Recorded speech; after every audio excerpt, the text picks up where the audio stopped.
Good morning students, my name is Arvind and you are watching computer class.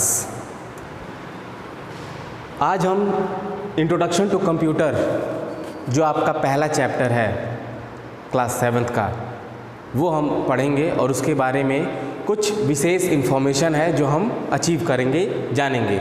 सबसे पहले आज हम लोग जानेंगे कंप्यूटर सिस्टम। कंप्यूटर सिस्टम क्या है? प्रोग्राम्स के द्वारा ही कोई भी विशेष काम किया जाता है। कंप्यूटर बनाया गया है डिफरेंट टास्क को करने के लिए, और जितने भी डिफरेंट टास्क किए जाते हैं कहीं ना कहीं वो प्रोग्राम इंस्ट्रक्शंस के बेस पे ही बने होते हैं। अगर हम किसी प्रोग्राम को बनाना चाहते हैं तो उस प्रोग्राम में सबसे पहले हम इंस्ट्रक्शंस को भरेंगे, इंस्ट्रक्शंस देंगे, वो प्रोग्राम बनाएंगे और वो पर्टिकुलर काम को करने के लिए उसको इस्टेब्लिश करेंगे, तैयार करेंगे। अब कंप्यूटर सिस्टम किन किन चीज़ों से मिलकर बना होता है? तो कंप्यूटर सिस्टम तीन चीज़ों से मिलकर बना होता है। सबसे पहले हार्डवेयर, दूसरा होता है सॉफ्टवेयर और तीसरा होता है यूज़र। क्योंकि यूज़र ही तो हार्डवेयर और सॉफ्टवेयर के कम्बिनेशन को मिला के और काम करता है, क्योंकि यूज़र इंपॉर्टेंट पार्ट हो गया इसमें। तो कंप्यूटर सिस्टम में यूज़र, हार्डवेयर, सॉफ्टवेयर तीनों के कॉम्बिनेशन से बनाया हुआ है और जिसको कहते हैं कंप्यूटर सिस्टम। कंप्यूटर सिस्टम में यूज़ कहाँ कहाँ होता है? तो इसके यूज़ की हम बात करें तो ये आपके hospitals, railway stations, Airways, schools, maximum जगह पे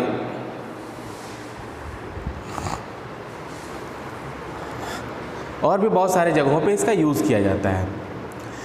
सबसे पहले बात करते हैं हम लोग हार्डवेयर। हार्डवेयर क्या है? Which you can touch, feel, see. Basically we can say that only you can touch, यानी कि कंप्यूटर के वो पार्ट्स जिनको हम छू सकते हैं, महसूस कर सकते हैं, देख सकते हैं, वो हमारे हार्डवेयर के पार्ट्स होते हैं। एग्जाम्पल के रूप में अगर मैं बात करूं तो क्या कहूँगा? हमारा monitor, CPU, keyboard and mouse, ये हमारे बेसिकली कॉमन ऐसे डिवाइसेस हैं जो हम एक कंप्यूटर सिस्टम में यूज़ करते हैं। नेक्स्ट बात करते हैं हम लोग सॉफ्टवेयर। सॉफ्टवेयर क्या होता है? सॉफ्टवेयर जो होता है वो प्रोग्राम के विशेष रूप से या किसी पर्टिकुलर काम को किए जाने के लिए बनाया गया प्रोग्राम होता है।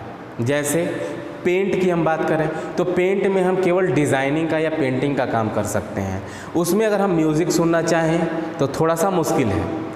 अगर हम नोटपैड में लिखने के अलावा अगर हम वीडियो देखना चाहें तो वो नहीं होगा, क्योंकि वो स्पेशल केवल लिखने के लिए ही बनाया गया है।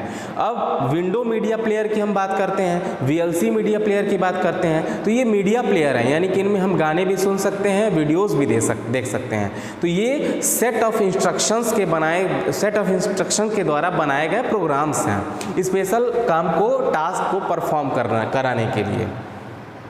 इनपुट डिवाइसेस क्या होते हैं? जिन उपकरणों के माध्यम से या जिन डिवाइसेस के माध्यम से हम अपनी बात कंप्यूटर तक पहुंचाने का काम करते हैं या पहुंचाते हैं। जैसे कीबोर्ड से हम क्या करते हैं? अपने बातों को कंप्यूटर तक पहुंचाते हैं टाइपिंग के माध्यम से। माउस भी हमारे लिए इनपुट का काम करता है, वो भी एक इनपुट डिवाइस है। उससे भी हम अगर अंदर की किसी चीज़ को एक्सेस करना चाहें, कुछ ओपन करना चाहें तो हम उसके क्लिक से ओपन कर सकते हैं। तो वो हमारे लिए कॉमनली यूज डिवाइसेस हैं जो इनपुट डिवाइस के रूप में आता है। नेक्स्ट आउटपुट डिवाइस क्या होता है? आउटपुट डिवाइस के बारे में हम लोग जानेंगे। ऐसे डिवाइसेस जो हमारे दिए गए इनपुट को कंप्लीट करने के बाद, प्रोसेस करने के बाद जो हमें रिज़ल्ट देता है। जैसे मॉनिटर हमें क्या करता है कि जो हम काम कर रहे होते हैं उसको हमें दिखाता रहता है। अगर उसी को हम हार्ड कॉपी में लेना चाहते हैं, प्रिंट करके लेना चाहते हैं, तो हम किस चीज़ का यूज़ करते हैं? प्रिंटर का यूज़ करते हैं, और प्रिंटर से हम हार्ड कॉपी लेके उसको पेपर पे देख सकते हैं। तो हार्डवेयर आउटपुट में क्या हो गया आपका? प्रिंटर और मॉनिटर, ये दो ऐसे डिवाइसेस हैं जो आउटपुट डिवाइसेस के लिए कॉमनली यूज़ किए जाते हैं। नेक्स्ट क्या है? Processing device. प्रोसेसिंग डिवाइस हम किसको कहते हैं? प्रोसेसिंग डिवाइस हम कहते हैं सीपीयू को। यानी कि जब कोई डेटा जैसे आईपीओ का हम बात करते हैं, IPO input process output, input process output. तो हम कीबोर्ड के या माउस के द्वारा कीबोर्ड और माउस के द्वारा हम अपने डेटा को पहुंचाते हैं कंप्यूटर तक, सीपीयू तक, और सीपीयू क्या करता है, प्रोसेस करता है उसको। सीपीयू क्या करता है, प्रोसेस करता है। वो कौन सा डेटा है, मैथमेटिकल है या कोई अन्य डेटा है, उसको वो डिसाइड करता है और वो अपने प्लेस पे जहाँ भी उसको प्रोसेस कराना होता है वो डिसाइड करके सेंड करता है और उसके बाद से वहाँ प्रोसेस होता है। तो सीपीयू को विशेष रूप से हम कह सकते हैं कि ये प्रोसेसिंग डिवाइस है। उसके बाद से हम आउटपुट देखते हैं, तो आउटपुट के लिए हमने पहले ही जान लिया है। नेक्स्ट हम बात करते हैं स्टोरेज डिवाइस। स्टोरेज डिवाइस की अगर हम बात करें तो खास तौर से विस्तृत चर्चा या इसके बारे में मैक्सिमम इन्फॉर्मेशन हम लोग नेक्स्ट क्लास में जानेंगे, क्योंकि आज हम लोग का मेन टॉपिक होगा इनपुट डिवाइस के बारे में। स्टोरेज डिवाइस में क्या है, जब हम कोई काम करते हैं और उसको हम चाहते हैं कि सुरक्षित रख लें, स्टोर करके रख लें ताकि हम बाद में उस चीज़ को देख सकें, तो हम यूज़ किसका करते हैं, मेमोरीज़ का यूज़ करते हैं। जैसे हार्ड डिस्क का यूज़ करते हैं, हार्ड डिस्क के साथ हम सीडी ड्राइव का यूज़ करते हैं, डीवीडी ड्राइव का यूज़ करते हैं, ब्लू रे डिस्क का यूज़ करते हैं, पेन ड्राइव का यूज़ करते हैं। ये सब क्या हैं, हमारे स्टोरेज डिवाइसेस हैं। तो इनमें हम किसी भी डेटा को सुरक्षित रख सकते हैं और आने वाले समय में कभी हम उसको देख सकते हैं, रिट्रीव कर सकते हैं, चला सकते हैं, यूज़ कर सकते हैं। अब हम बात करते हैं इनपुट डिवाइसेस।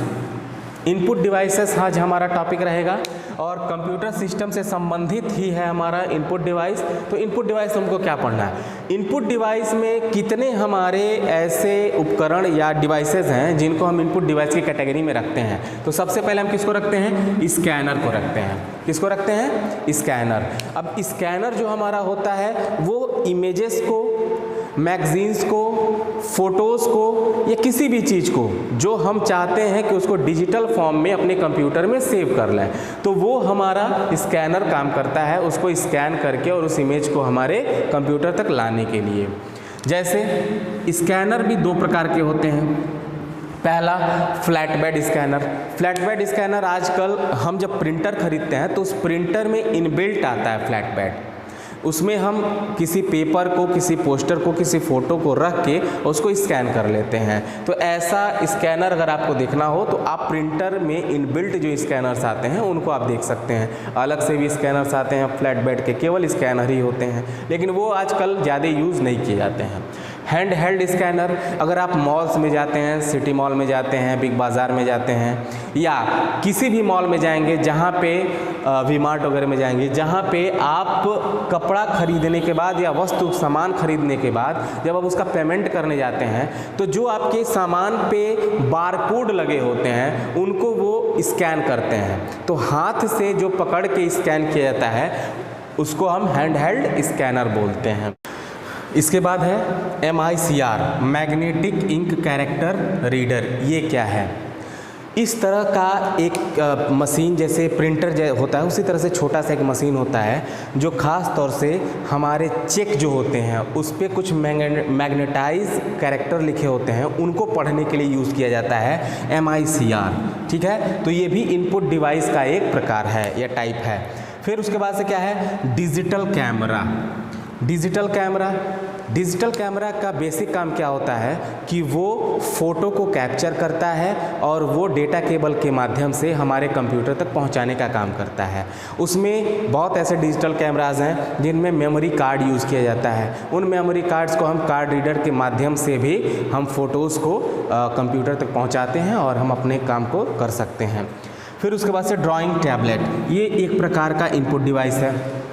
ड्राइंग टैबलेट का काम क्या होता है, ड्राइंग टैबलेट का काम ये होता है कि जब हम कोई भी स्पेशल उसके लिए डिज़ाइन पेन होता है, एक टैबलेट जैसा, जैसे एक मोबाइल फ़ोन आप देख रहे हैं उसी का एक बड़ा रूप होता है टैबलेट, उसके ऊपर हम एक डिजिटल पेन होता है, उसी पेन से हम उस पर लिखते हैं। बाकी दूसरे पेन से लिखेंगे तो वो वर्क नहीं करेगा, तो उसके लिए स्पेशल डिज़ाइन पेन होते हैं, उस पर हम लोग लिखते हैं और वो डेटा केबल से कनेक्ट होता है हमारा कंप्यूटर में। तो जब हम उस पर कोई भी चीज़ लिखते हैं, कोई लेटर लिखते हैं या कोई पिक्चर बनाते हैं, कोई ड्राइंग करते हैं, तो वो हमारे कंप्यूटर पे शो करता है। यानी कि ये भी हमारे द्वारा ये भी एक ऐसा टूल है या डिवाइस है जिससे हम अपने डेटा को कंप्यूटर तक पहुंचाने में हेल्प कराते हैं। ओके, नेक्स्ट क्या है, टच स्क्रीन। टच स्क्रीन आप एक सिंपल सा एग्जांपल ले सकते हैं, आप अपने मोबाइल फ़ोन्स को ले सकते हैं। मोबाइल फ़ोन्स क्या है, टच स्क्रीन है। यानी कि वहाँ पे अगर आप कोई काम करना चाहते हैं मोबाइल में तो आप टच करके ही कोई काम करते हैं। फिर उसके बाद से आप एटीएम में चले जाएँ, एटीएम में अगर आपको पैसा निकालना है या पैसा जमा करना है तो वहाँ पर भी आपको टच स्क्रीन मिलते हैं, यानी कि आप टच करके अपने काम को परफॉर्म कर सकते हैं। फिर उसके बाद से इसके बाद अगर आप देखना चाहें तो कियोस्क में चले जाएँ, जहाँ पर पासबुक वगैरह प्रिंट किए जाते हैं। तो पासबुक प्रिंट करना हो अगर आपको बैंक का तो वहाँ पे भी आपको एक प्रकार का टच स्क्रीन मिलता है, जहाँ पे आप उसके इंस्ट्रक्शंस को फॉलो करके, टच स्क्रीन का फॉलो करके और अपने पासबुक को प्रिंट कर सकते हैं।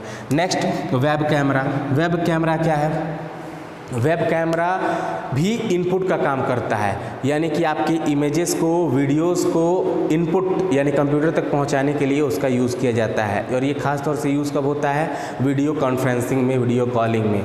तो उस तरीके से हम वेब कैमरास का यूज़ करते हैं। तो इनपुट डिवाइस में हमने यूज़ क्या क्या किया या क्या क्या हमने देखा, स्कैनर देखा। तो स्कैनर के बारे में मैंने आप लोगों को बताया कि फ्लैट बेड स्कैनर होते हैं और हैंड हेल्ड स्कैनर होते हैं। नेक्स्ट उसके बाद हमारा कौन सा डिवाइस आएगा इनपुट डिवाइस में, MICR, magnetic ink character reader. इसका यूज़ हम लोग कहाँ करते हैं, बेसिकली इसका यूज़ करते हैं चेक के कैरेक्टर्स को पढ़ने के लिए। फिर उसके बाद से हम कहाँ आ गए, डिजिटल कैमरा। डिजिटल कैमरा में हम क्या करते हैं, फ़ोटोज़ को और वीडियोज़ को क्लिक करने के लिए और उसको कंप्यूटर तक पहुंचाने के लिए। फिर उसके बाद हम क्या करेंगे, नेक्स्ट हमारा कौन सा डिवाइस है इनपुट डिवाइस में, ड्राइंग टैबलेट। ड्राइंग टैबलेट के माध्यम से भी हम कोई पिक्चर या कोई कैरेक्टर लिख के और या लाइन लिख के या कुछ भी जो भी हम लिखना चाहें, बनाना चाहें, उस पर लिख के हम कंप्यूटर तक पहुँचाने का काम करते हैं। नेक्स्ट हमारा क्या है, टच स्क्रीन। टच स्क्रीन का सिंपल सा एग्जाम्पल मैंने बताया, आपका मोबाइल फ़ोन है, उसके बाद से आपका ATM मशीन है जहाँ पे आप जाके पैसे विड्रॉल करते हैं। फिर उसके बाद से वेब कैमराज हैं। वेब कैमरा किस लिए होता है, वीडियो कॉन्फ्रेंसिंग के लिए, वीडियो कॉलिंग के लिए यूज़ किया जाता है। तो आज का हमारा जो टॉपिक रहा है इंट्रोडक्शन टू कंप्यूटर, जिसमें हमने सब टॉपिक पढ़ा इनपुट डिवाइसेस, और इनपुट डिवाइसेस के कितने टाइप्स होते हैं इनको हमने पढ़ा है। तो आशा करता हूँ कि आप सबको समझ में आया होगा ये topic. Okay, thank you, have a nice day.